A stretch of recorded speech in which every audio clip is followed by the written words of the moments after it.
Jack Hughes taken #1 overall by the Devils on Friday night, getting ready to board the plane to come to New Jersey. And Jack Hughes is with us right now. Great to meet you. Thanks so much for dropping by, and congratulations on being the #1 overall pick. Thank you. Yeah, thanks for having me.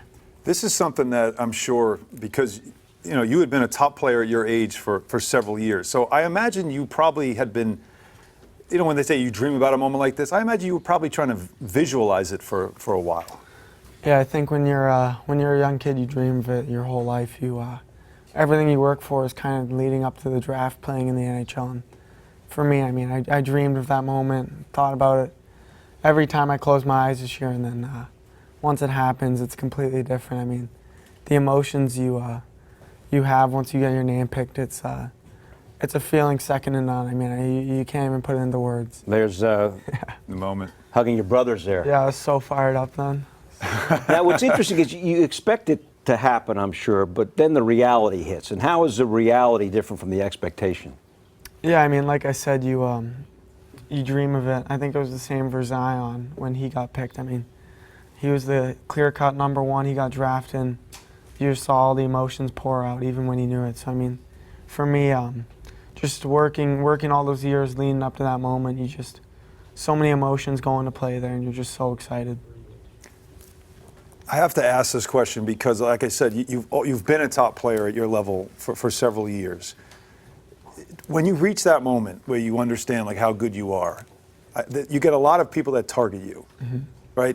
How do you react? And R.J. Barrett from the Knicks was asked this question, so that's why I want to ask you. Do you chirp or do you enjoy it when you get that kind of reaction from people?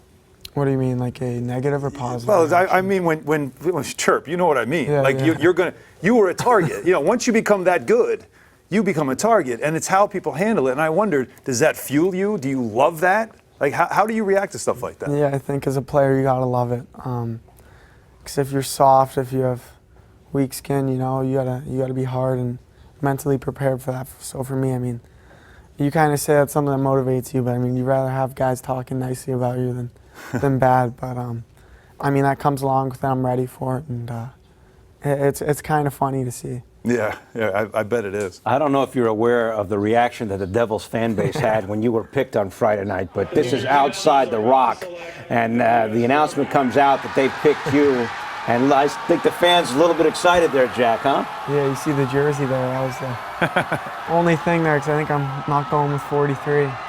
So, gotta reimburse that guy for this. It's an interesting path that you took, because you grew up in Florida, and then you take 2 years to join U.S. Hockey in Michigan. Mm-hmm. What's the motivation about what made you decide U.S. Hockey over OHL? Because I imagine that was a critical decision. Yeah, so my path was a lot different than most American players. I grew up for 11 years in Toronto, so up there it's OHL heavy. I dreamt of playing in the NHL, and a lot of kids up there dream of playing the OHL.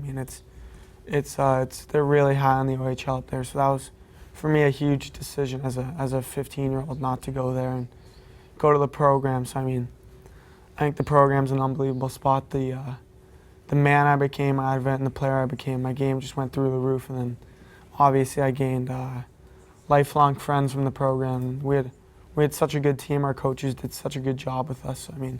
I don't think my 2 years at the program could have gone any better. We've heard many people describe your game over the last couple of months since the lottery was over, and everybody has had something to say about your type of game. Let's hear you describe your game to people. I think I'm similar to a guy like Patty Kane and play like Barzal a little bit too. Obviously, I'm not the biggest guy, but my skating's a huge asset of mine. My brain, the way I can think, my internal motor, how I'm always going. But for Kane, I think the way he's calm, controls the puck, pretty poised with it, and always looking, can attack off the rush. And then Barzal's kind of a guy that can maneuver through the neutral zone, lug the puck a little bit more than a guy like Kane does. So I try to take things from both of their games and play like that a little bit. But I know I'm Jack Hughes. I want to play like Jack Hughes too. I want to have my own flavor, my own excitement to my game. When did you know Like at what point, what age were you where you realized that you were seeing the game either faster or much different than anyone else your age? I think as a young kid, I was always one of the best players in my team. I always played up a year, and then 15, 16, a lot of stuff started to come out. Got a little bit more high profile, and then I kind of hunkered in, dialed in on wanting to be an NHL player. I mean, even then, it was always about wanting to play in the NHL and be a great player. Hockey's such a big part of your family. We showed a shot of your two brothers at the draft, your mom and your dad, your grandma. What has hockey meant to your family, and what's it been like to have your brothers so influential in your career? Yeah, I mean, hockey's such a huge role in our lives. I mean, the joy we all get out of it. I mean, we share a common passion that's so exciting, and it's so awesome because everyone in the family enjoys it so much. So, I mean, to see my mom smile like that and my dad and have so much fun this weekend, all because of hockey, it's just, it makes it so much better. I mean, we all share the same passion, and it's awesome to see where we're at. So we've had the Sutter brothers, we've had the Stahl brothers, the Stastny brothers. I know Quinn's already been drafted. You're drafted now. Luke's got a couple of years. Are we going to see a new Hughes dynasty maybe? Hopefully. I mean, Luke, he's another great Hughes coming down the pipeline. So, I mean, he can go higher than Quinn, but he can tie me. So he won't have the bragging rights on me. For more great videos from the MSG 150, check out right there. And remember, our show is on Monday through Thursday, 8 to 10:30 p.m. on MSG Network and MSG Go.